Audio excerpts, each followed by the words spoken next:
Dos hechos simultáneos han ocurrido sobre la corrupción o la transparencia. Mientras en Nicaragua Mauricio Funes recibe la nacionalidad, en el país Sigfrido Reyes es enviado a juicio civil. El caso Reyes supone el avance por la transparencia estimulada desde la Corte Suprema de Justicia y el fortalecimiento de la institucionalidad.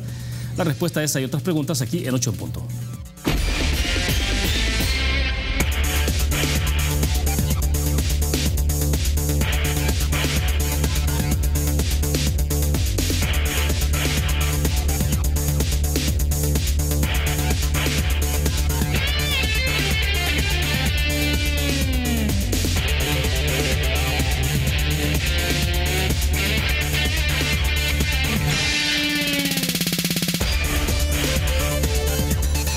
Buenas noches, jueves, y es un gusto que nos acompañe en 8 en punto. Vamos a conversar con nuestro invitado de varios temas.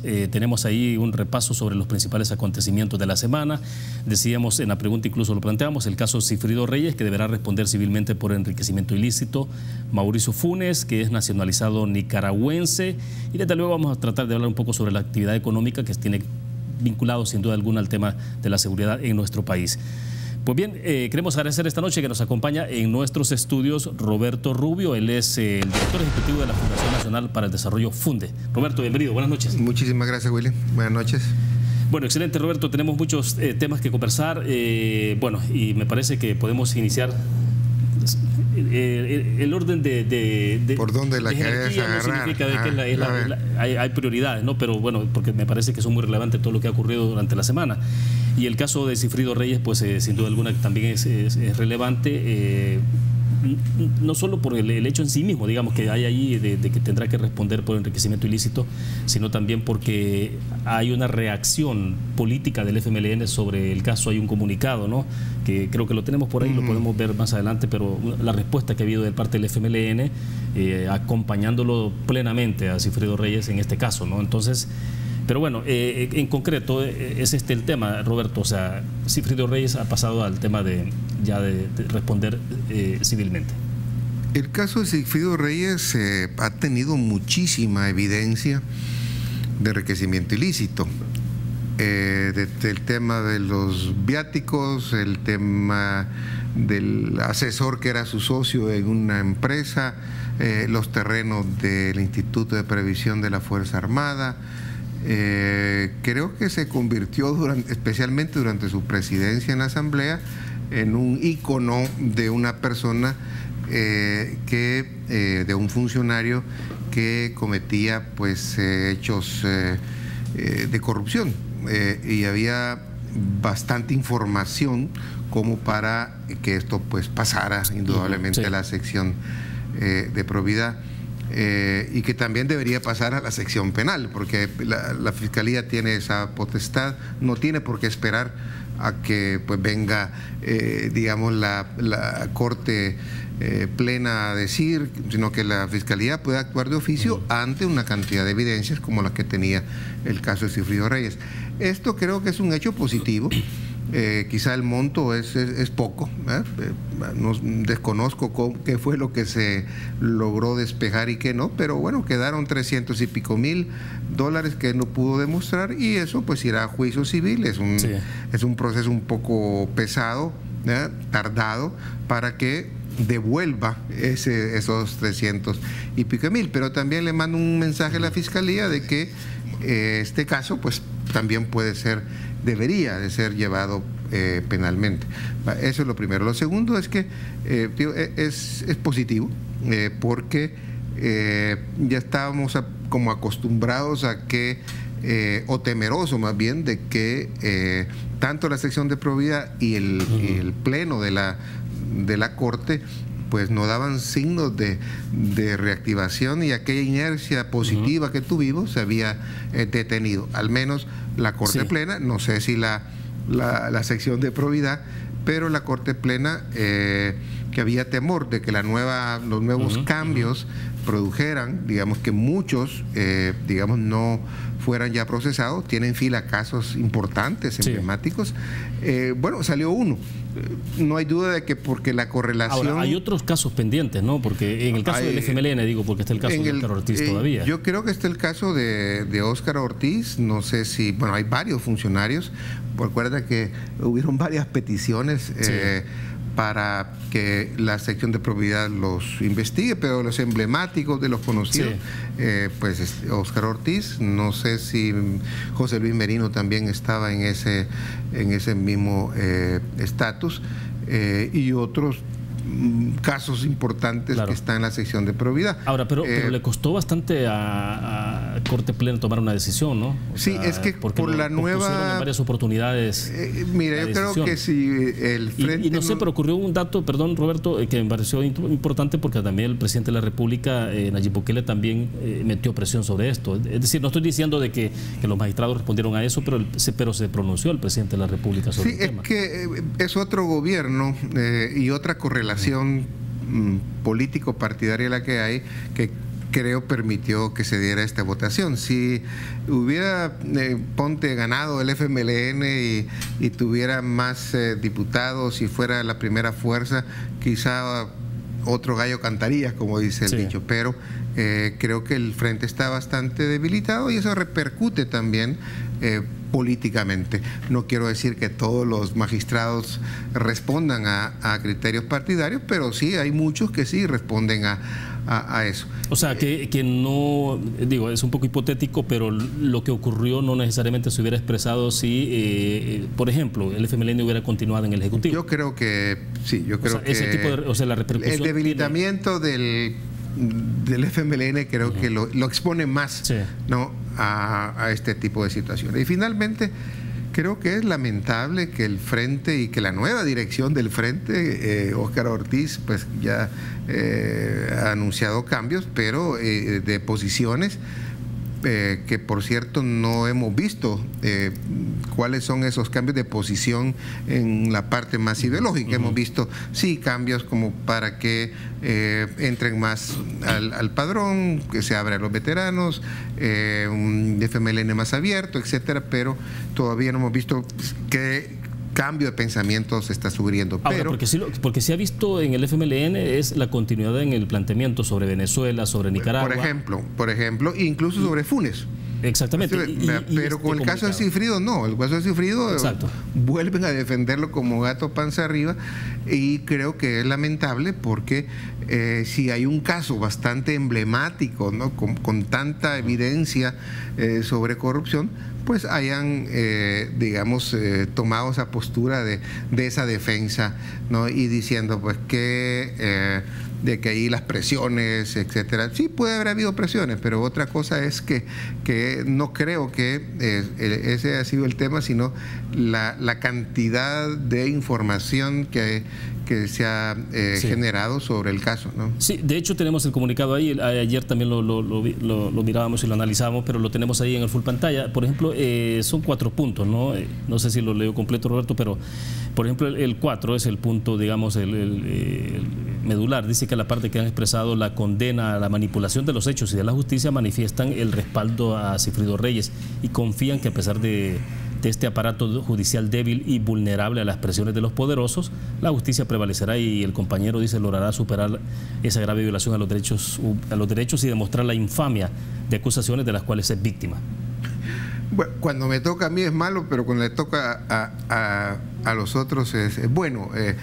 Estar hablando de manipulación de la justicia cuando justamente el presidente Sigfrido Reyes, si tú te acuerdas, con el magistrado Ovidio Bonilla, que lo quisieron imponer de presidente de la corte, y de la sala, y cómo en periodo del FMLN se actuó en contra de la Sala de lo Constitucional y se quiso manipular justamente la justicia. O sea, uno tiene que ser consecuente, y si ellos manipularon la justicia antes, pues ahora están quejando de manipulación.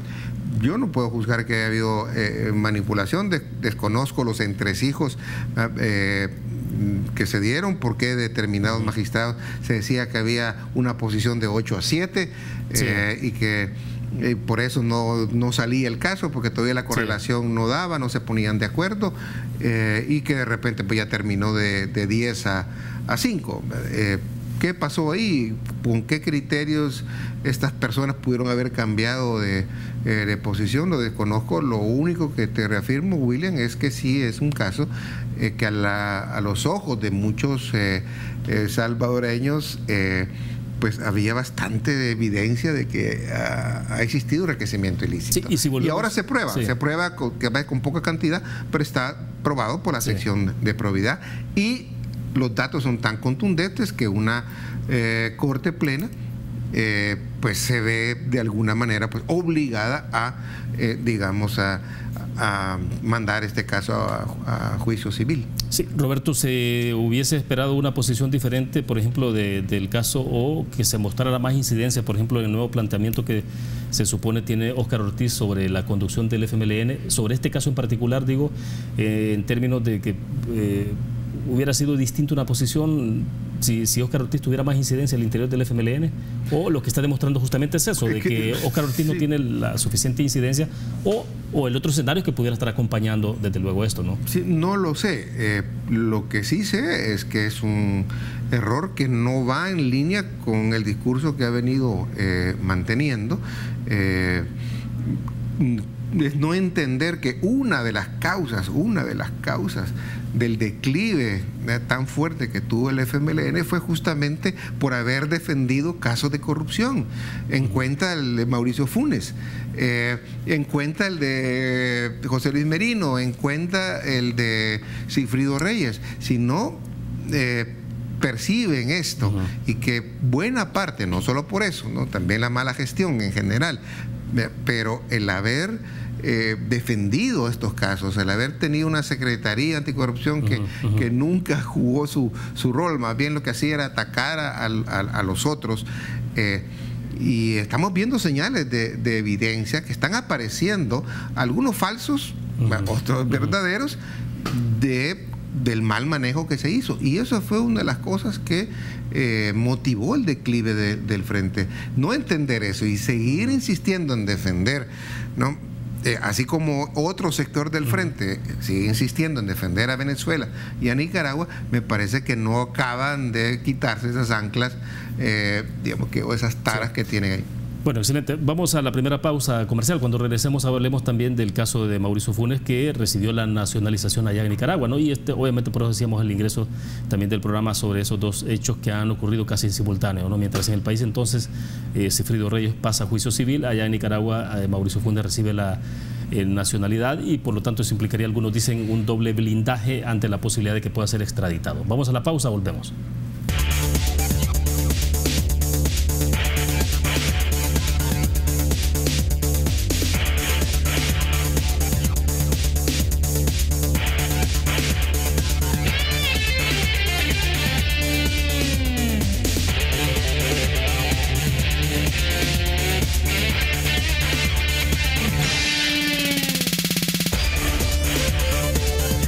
Si estás ahorrando, estás ganando. Por cada $150 que ahorres, participas en sorteos en efectivo y premios al instante por más de $60,000. Ahorra y gana con Banco Promérica. Continuamos en 8 en punto, conversando con Roberto Rubio, director ejecutivo de la Fundación Nacional para el Desarrollo Funde. Roberto, el otro tema. Entonces, bueno, mientras tanto decíamos, Mauricio Funes recibe la nacionalidad de allá en Nicaragua, y bueno, hay toda una discusión incluso de que desde el momento que él entonces decide nacionalizarse, obviamente está aceptando de que no es un perseguido político, y hay una poco discusión también en la parte legal, y algunos que sugieren, bueno, que ha buscado una especie de doble protección, doble blindaje ante la posibilidad o la inminencia de un proceso de extradición. Entonces, pero al final, ¿será que entonces, pregunto, Mauricio Funes estará sujeto más bien a lo que ocurra en la evolución de los acontecimientos alrededor de Daniel Ortega en Nicaragua? Digo, mientras esté Daniel Ortega, entonces Mauricio Funes puede estar tranquilo ahí en Nicaragua. Me parece que la suerte de Mauricio Funes está atada a la permanencia de Ortega y de Murillo.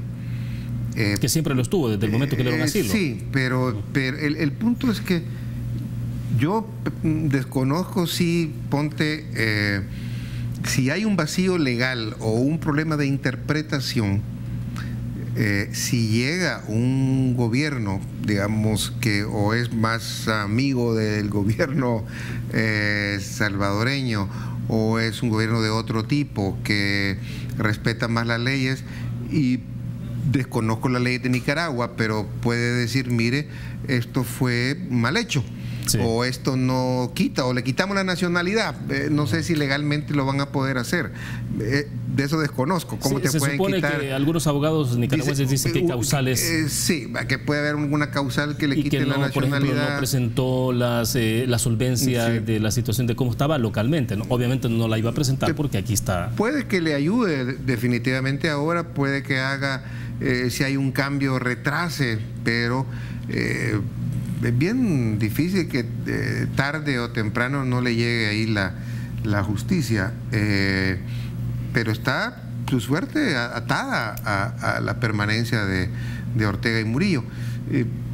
Nuevamente aquí, William, es uno de los errores graves que cometió el Frente, porque no solo lo defendió, sino que se atrevió a decir que se fuera. Sí, hay que recordar las declaraciones de Medardo González, ¿no? Exacto, y me imagino que si se fue, tuvo la protección porque pasó por tierra varias cosas, y se llevó dinero, porque para vivir como vive, o para tener esa nacionalidad, para que Daniel Ortega, que es un hombre práctico, pueda decir, mire, yo me puedo echar encima la relación con el gobierno salvadoreño, algo tiene que haber recibido Ortega. O sea, no se cree mucho de que haya una bondad ahí de parte de Ortega. No, yo no creo que por amistad. O que por cuestiones ideológicas. Ortega no respeta ni a su madre, él mata a quien sea. No creo que por simpatía con Mauricio Funes, porque incluso antes no eran, que podamos decir, grandes amigos. Yo me recuerdo que coincidieron con la gestión cuando estaba en la presidencia Mauricio Funes y Wanda Piñato, yo te diría que incluso yo pude escuchar casi directamente de él y de nuestro buen amigo que teníamos, de que no era muy simpatizante de Daniel Ortega, lo despreciaba. Entonces no puedes decir que ni por amistad o por conveniencia política tampoco. O sea, ¿qué gana Daniel Ortega dando una nacionalidad a las relaciones con el gobierno salvadoreño se deterioran? Claro. En Nicaragua es objeto de críticas. Entonces tiene que haber algo de por medio que haya hecho que el señor Daniel Ortega sea bondadoso con Mauricio Funes, ¿no? Sí. Ahora, Roberto, mientras tanto, hay un tema que tiene que ver con todo esto de la transparencia, con el tema de anticorrupción, y es sobre la discusión en qué estado se encontrará sobre la posibilidad de que el país se pueda instalar o no una CICIES. Es decir, ¿qué está ocurriendo con ese tema desde la perspectiva de ustedes? Bueno, ustedes como ALAC también, ¿no? De la Oficina de Transparencia. Sí, como Transparencia Funde, en alianza con Acción Ciudadana, presentamos una propuesta de una misión internacional de apoyo a la lucha contra la corrupción, que respeta las leyes de la República, parte del hecho que solo la Fiscalía tiene el monopolio de la investigación del delito. O sea, no desplaza a la Fiscalía. No, al contrario. Nosotros la concebimos como una forma de fortalecer la Fiscalía. Y entiendo, porque tuvimos pues una oportunidad de conocer también algunas de las ideas que tenía el gobierno antes de entrar a propiamente ser gobierno, de que muchas de las cosas que ellos están planteando, la gente que estaba trabajando en el diseño, pues coincidíamos bastante. Ahora, la sorpresa es que ya pasaron bastantes días después de que se dijo que desde el primer día que iba a llegar el gobierno iba a instalar las CICIES. Y aparte de ese retraso, lo que vemos con preocupación es que ahora pues no vemos primeros pasos, porque un paso sencillo que no necesita ni de asamblea, no necesita prácticamente nadie, es hacer una manifestación de interés a Naciones Unidas, que está interesada en de una solicitud, pues de... Pero eso pasa, sí, una solicitud formal. Sí, pero después viene el convenio, viene el diseño, viene el convenio, después la ratificación de la asamblea, pero un primer paso de manifestación de interés, que eso no cuesta, no lo hemos visto. ¿Por qué? Yo me imagino que debe haber razones de no acuerdo interno que se quiere, que tal vez no tiene mucho apoyo internacional, y en el ínterim lo que pareciera que estás buscando es una comisión nacional, algo que no sustituya, sino que calme las presiones, una especie de Comisión Nacional Anticorrupción, que es lo que hemos escuchado. ¿Qué lo haría? Y justamente sobre esa comisión, ¿qué haría, perdón, la diferencia entre esa comisión y lo que sería una CICIES, o sea, como tal? O sea, ¿cuál es la parte neurálgica que ustedes ven y dicen, aquí sí efectivamente puede haber un combate de la corrupción? Porque el tema de la corrupción es venga de donde venga. Es que, bueno, justamente una instancia nacional como la que tuvo el gobierno anterior, aunque le cambien forma, depende del gobierno. Claro. Me imagino que a las personas que pongan ahí, pues pueden ser honorables, pero posiblemente pagadas si se quiere que trabajen. Entonces van a depender, pues, del pago del gobierno. Eso es lo primero que distingue a las Naciones Unidas. Sí, es un organismo de gobiernos, pero está el prestigio de la independencia de Naciones Unidas. Es cierto que hay un riesgo, depende de quién venga, porque pues, no puede ser chueco el que manden, pero también Naciones Unidas está jugando un prestigio, ya tiene una experiencia, y sobre todo son técnicos, abogados que al venir de fuera no están contaminados por la política interna. Ese carácter de mayor independencia, de no contaminación, es la ventaja que tendría una comisión internacional, aparte del conocimiento, porque creo que puede haber, digamos, mucha experiencia que podemos traer, siempre y cuando esté en ese plano de que ellos... la Fiscalía tiene el monopolio y que de la investigación del delito, y entonces las investigaciones de la CICIES o de la MISIC están, digamos, sometidas para ser judicializadas por la Fiscalía. Pero una comisión, con esto termino, una comisión nacional, si tú vienes a esta comisión y dices, yo voy a ser alguien que va a agarrar casos de corrupción, ¿con qué criterio vas a escoger? Y vas a enviar estos, porque el gobierno no puede juzgar, lo tiene que mandar a la Fiscalía. Claro. Pero si tú, William, le caes mal a alguien y de repente dicen, bueno, mira, te está molestando mucho, te está criticando mucho, entonces, bueno, le voy a armar un expediente, se lo mando a la Fiscalía, aunque sea un expediente que no tiene ningún futuro, porque no tiene sustento, pero ya te fregaron la vida, ya te desprestigiaron, porque ya te llevó. Entonces, no es conveniente una comisión. Entonces, ¿por qué pasaría por un tema de excesiva discrecionalidad? Exacto. Sí, no. Exacto. ¿Con qué criterio lo vas a armar? Aunque le ponga mecanismos de participación, ponga gente que puede ser un poco más independiente de carácter, pero no es lo mismo una CICIA. O sea, las CICIAs no hay que zafarse de ella. La CICIA tiene que estar, toma tiempo, hay que dar ya los primeros pasos. Como digo, fue una promesa. Yo creo que el gobierno ya tiene bastante avanzado el diseño de lo que quiere hacer, ¿no? Y entiendo que ya han habido pláticas, pues, con Naciones Unidas. Perfecto. Y entonces deberían, pues, de dar esas señales que muchos estamos esperando como promesa. Mientras tanto, se ha enfriado un poco el tema, entonces. Se ha enfriado, pero el problema es que puede haber una alternativa que no es, a nuestra manera de ver como Transparencia Internacional, no es conveniente. Ya. Nos quedamos en el punto, vamos a la pausa y cuando regresemos hablemos de sección de probidad, donde el Instituto de Acceso a la Información Pública le ordenan a sección de probidad de Corte Suprema de Justicia que debe entregar versiones públicas de informes sobre enriquecimiento ilícito. Vamos a la pausa.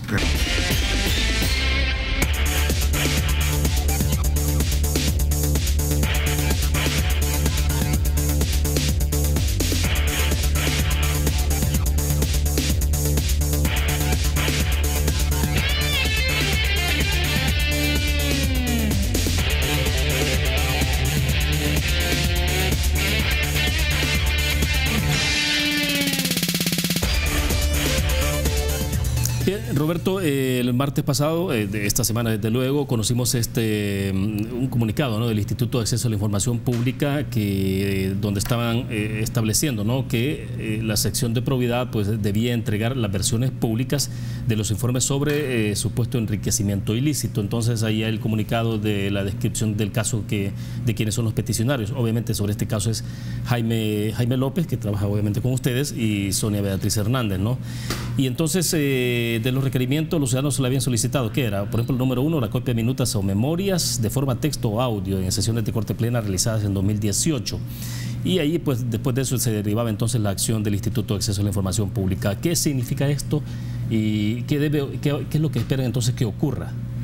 Bueno, este es quitarle el secretismo a una resolución que había emitido justamente la Sala de lo Constitucional, perdón, la Corte Plena, sí, no la Sala Constitucional, donde los casos investigados de probidad que habían sido exonerados pasaban a archivo y no se podían conocer esos casos durante 7 años, pasaban a reserva. Por decirte algo, vino la sección de probidad y exoneró al diputado Gallegos. ¿Te acuerdas? Que, sí. Bueno, otro que es también donde ha habido evidencias también de señales de corrupción, ¿no?, mencionado pues por los periódicos, por investigaciones de periódicos digitales, ¿no? Creo que el señor, uno de los casos era también los viáticos, el uso de los viáticos. Otro caso era el otorgamiento de $500,000 a una ONG que era de su esposa, y lo único que supo fue que devolvió, creo que 300,000, o sea, ni siquiera los 500,000. Y entonces vino la Corte Plena y dijo, miren, ese expediente de por qué nosotros dijimos que este señor está exonerado, pues no se puede conocer, ¿ya? Entre todo, perdón, estamos hablando de las deliberaciones. Ya está, exacto. ¿Y en eso qué se encontraría ahí? Por ejemplo, el audio de las justificaciones de los magistrados. Lo que estaría ahí es cuáles fueron las razones que Corte, bueno, que probidad, sí, claro, y que la Corte Plena, ¿no?, justificó para exonerar a esta persona, para decir, no, a esta persona no le enviamos a juicio civil. Sí, porque habitualmente los magistrados hacen su intervención, ¿no? Tenían, antes se podía pedir entonces información, sí, para decir, mire, ¿y usted por qué a este señor, donde hay evidencias de que ha habido actos de corrupción, usted lo exonera? Explíqueme, ¿no? Y entonces tú podías enviar una solicitud a la sección de probidad para que te entregaran un poco la información, los debates de por qué esta persona había sido o condenada o había sido exonerada.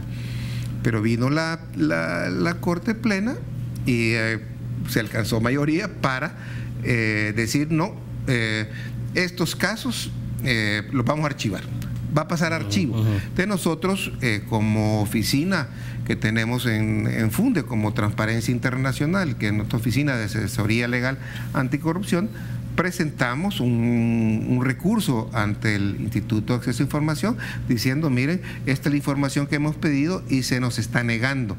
Y sustentamos por qué, en base a los artículos de la Ley de Acceso a Información, nos tenían que dar esa información, porque el Instituto es el máximo tribunal en materia de acceso a información.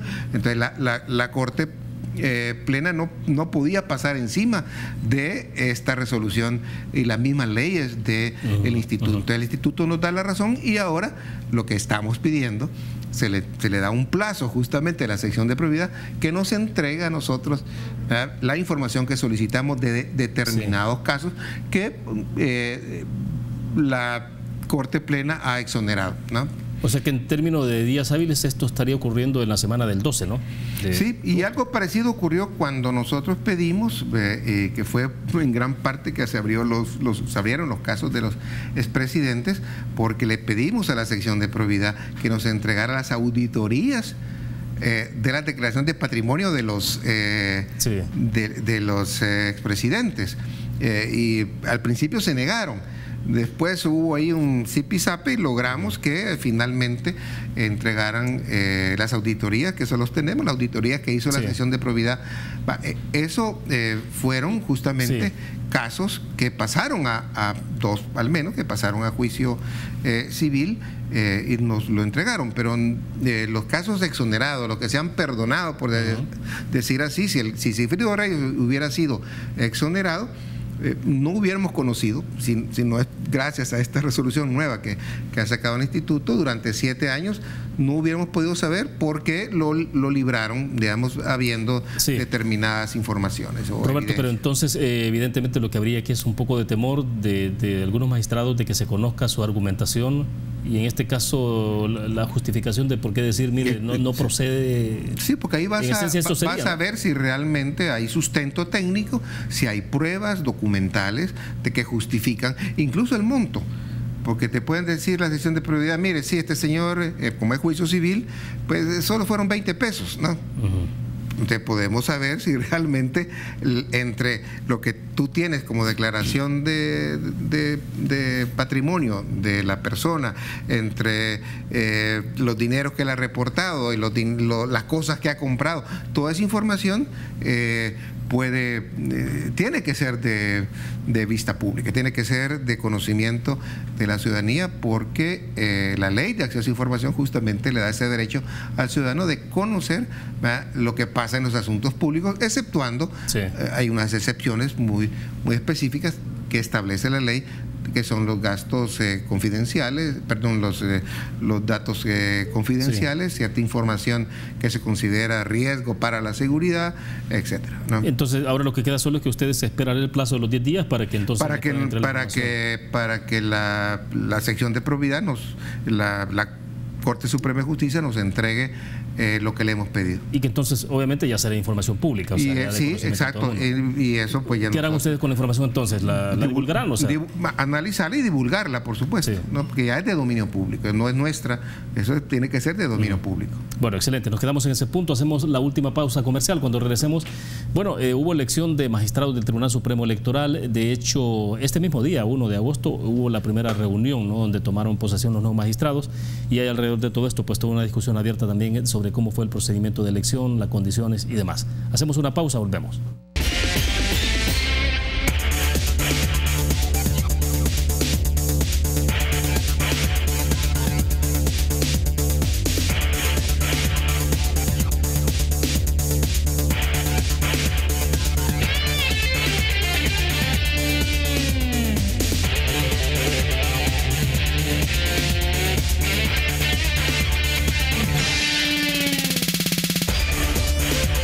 Bien, estamos al cierre de 8 en punto. Roberto, hablemos entonces de elección de magistrados del Tribunal Supremo Electoral. Se instalaron a partir de hoy, la primera reunión ya la tuvieron y bueno, y ahí entonces un poco dicen algunos, hay un poco de nebulosa sobre el procedimiento. Bueno, el procedimiento más bien se sugiere que hubo ahí las entrevistas, ¿no?, donde estuvo también participando algunos representantes de organismos no gubernamentales, fundaciones, conociendo cómo era el proceso de las entrevistas. Entonces algunos dicen, bueno, en esa parte sí se ha avanzado, pero el tema es la decisión final, que el último tramo de esa decisión que se toma ya, que es a nivel de comisión política, por ejemplo. Todos estos procesos de elección de funcionarios de segundo grado están bastante contaminados justamente por los intereses partidarios, porque se elige no al más idóneo, sino que se elige al que es más fiel, es más leal o es más cercano. Y ese ha sido el criterio, y por eso fue que la Sala de lo Constitucional anterior dispuso de que no podía haber, digamos, en un funcionario de elección de segundo grado, no podía haber vinculación tanto material como le llaman, formal, es decir, que estuviera legalmente inscrito en el padrón del partido, o material, porque si de repente es financista, de repente hace proselitismo, pero no es, o es un activista sin estar inscrito, porque esto aplica para todos aquellos tribunales, porque no puedes tú, en otros sectores puedes realmente tener gente partidaria, pero cuando es un tribunal no. Y aquí es donde viene también uno de los problemas que desde hace tiempo se ha detectado, pero que no se ha hecho mayor cosa, que es separar las funciones del tribunal. Como en otros países, como en México, hay un tribunal que organiza las elecciones y otro tribunal que juzga. Sí, la parte este tribunal que organiza lo pueden hacer los partidos, y los partidos que pongan su gente, entre ellos se vigilan. Sí. Pero la parte de juzgar, ya eso no puede estar en manos de los partidos, se convierten en juez y parte. Bueno, eventualmente tienen que decidir hasta por el agua cristal o el agua embotellada, lo que sea que compre, ¿no? O sea, sí, pero el punto de fondo es, uno, los procedimientos para elección a los funcionarios de segundo grado. Y segundo, en este caso particular, es el problema de la estructura del tribunal, de cómo funciona el tribunal. Y eso hace que personas calificadas, creo yo, que haya quedado fuera el magistrado Cardosa, que era uno de los magistrados que tuvo un mejor comportamiento y que ya llevaba experiencia, quedara fuera y que entraran otros que bastante nuevos, por decirte así, que yo no sé si conocen o no conocen. Los comentarios de las personas que han estado presentes, de organizaciones ciudadanas, nos dice que nuevamente fue un proceso bastante atropellado, un proceso nuevamente corto, se investiga poco, lleva todos los vicios de las elecciones de magistrados, de corte de cuentas, etcétera, y eso es lo que pues debería de cambiar, ¿no? Ahora, y este Tribunal Supremo Electoral que tendrá que administrar dos eventos electorales importantes, ¿no? Elección para diputados y alcaldes 2021 y luego viene la presidencial.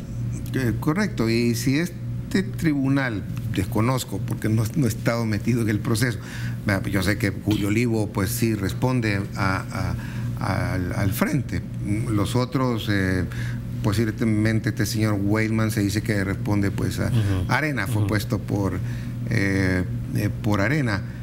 Bueno, que sea puesto por no es un problema, el que sea puesto y que esta persona tenga esos defectos de vinculación formal o material, ¿ya?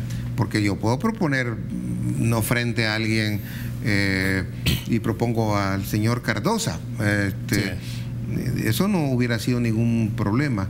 El problema es que están escogidos por fidelidad partidaria, afinidad partidaria, y han abierto nuevamente el debate porque estoy seguro que vendrán demandas de inconstitucionalidad, porque habrán algunos posiblemente que sí muestran alguna vinculación formal o material partidaria. Sí, bueno, de hecho ya hay abogados que han anticipado que están dispuestos si eso va ahora a prosperar en la sala o no, porque la sala es diferente, hay alguna gente buena un par de gente buena en la sala, pero ya no es la misma de antes. ¿Y esto porque habría cambiado entonces algunos criterios?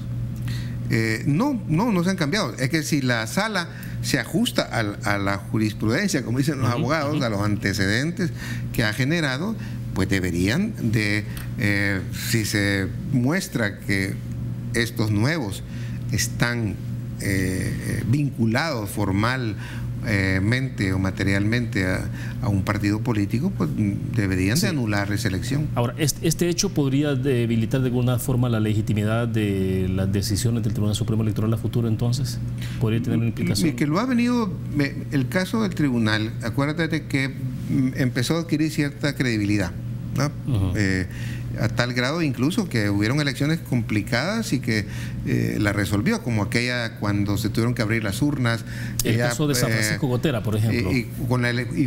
Cuando fue la elección de alcalde de, creo que era Samayoa versus Violeta Mengíbar. Ah, claro. Que fueron unos cuantos votos. Sí.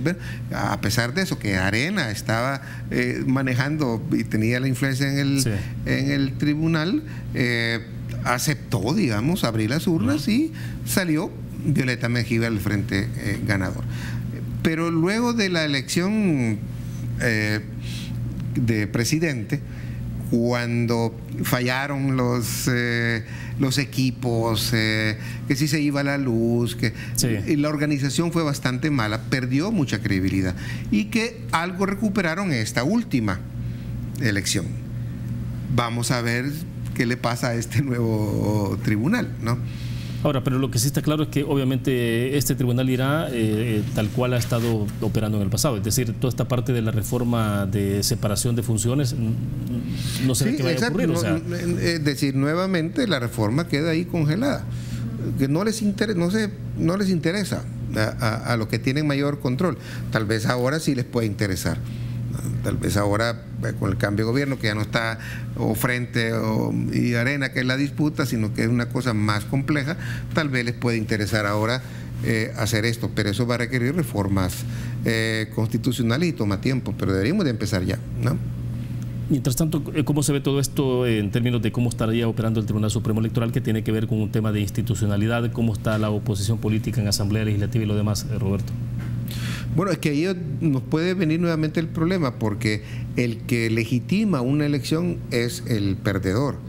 Y si el perdedor siente que, o sea, aquí han habido elecciones donde ha habido perdedor gobierno, es decir, en otros países claro, no aceptan, porque el gobierno tiene el poder del gobierno y de parte del Estado, sí, e impugna, ¿no? Y entonces sí, es difícil que suelte, ¿no? Aquí soltó Arena, tuvimos alternancia, y soltó el Frente, tuvimos alternancia.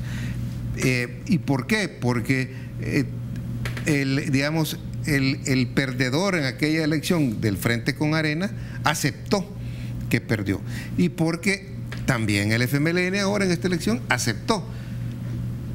Y además ellos de alguna manera tenían incidencia en el tribunal, no podían decir que me hicieron trampa. Ahora, si ahora en estas elecciones no se manejan bien las cosas, Arena y el Frente pues pueden aducir, miren, aquí nosotros no controlamos el tribunal, no vamos a aceptar los resultados. Y eso para un país que le ha costado tanto ganar esa credibilidad en las elecciones, nos puede complicar.